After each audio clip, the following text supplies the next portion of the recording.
Medweg den 30. August 2023. Ardendwick, Quellenkolonie Chihuahua. Anfangs April 1912 wird de dag endlich gekomen dat riesengrote schip Titanic vorig weer in Reitem voerde. Dit weer niet bloos dat grootste schip, sondern ook een buitengewoonlijk zeer moderne schip, met alle luxuries daarboven wat ze zich hadden kunnen uitdenken. De ingenieurs die hadden dat zo gepland en zo gebouwd dat dat naar ihrer Meinung nach nicht wird kunnen untergehen. De White Star Schippenlinie war wirklich stolz mit was sie hadden bauen können. Endlich kam der Tag, wo das große Schiff den Hafen verliet en in eine offene See fuhr. Alles ran glatt auf.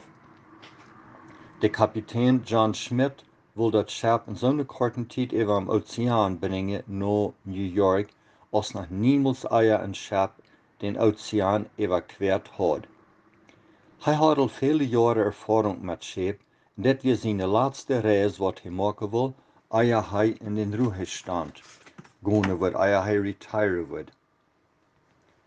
Der Abend vom 14. April kreeg der Kapitän Warnungen, dass da gefährliche Eisboi rammen am wäre.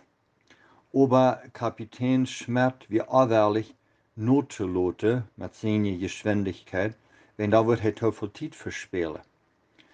Plötzlich sagen die Wächter, was da sollte und kickte, verehrt ein Eisboi, und ehe sie zu irgendwas reinkommen, schramm der Eisboi an das Schiff an, und das Schiff krieg einen langen Riss an der Seite und fängt kurz an mit Wasser zu fallen.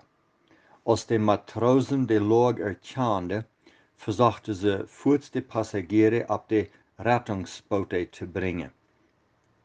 Aber die Passagiere, die da aus dem Schlupf abweichten, erkannten die Lage nicht so schön und wären auweilig ihre angenehme Stube auf dem Schiff zu verlassen und in die eiskalte Nacht auf ein kleines Boot abzusteigen.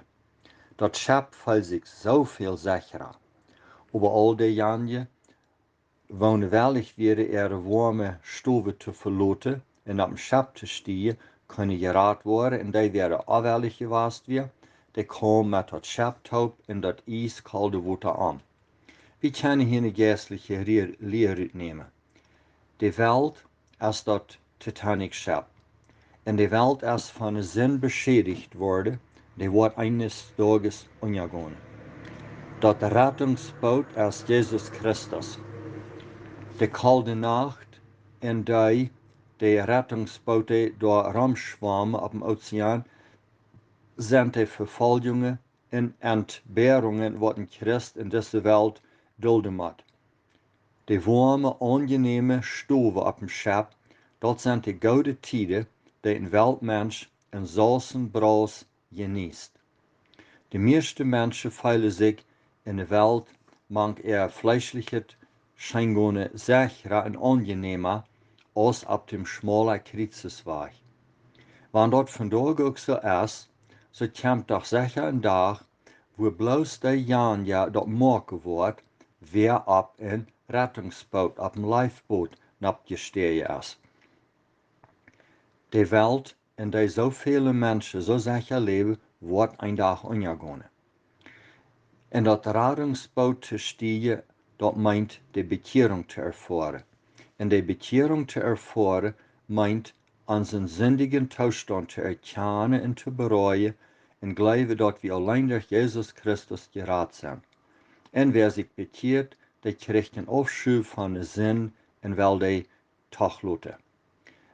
Wenn ein Gläubiger hier in diesem Leben auch mit uns auf eine kalte See rumschwammen mag, wir können uns doch wirklich auf eine herrliche Zukunft freuen.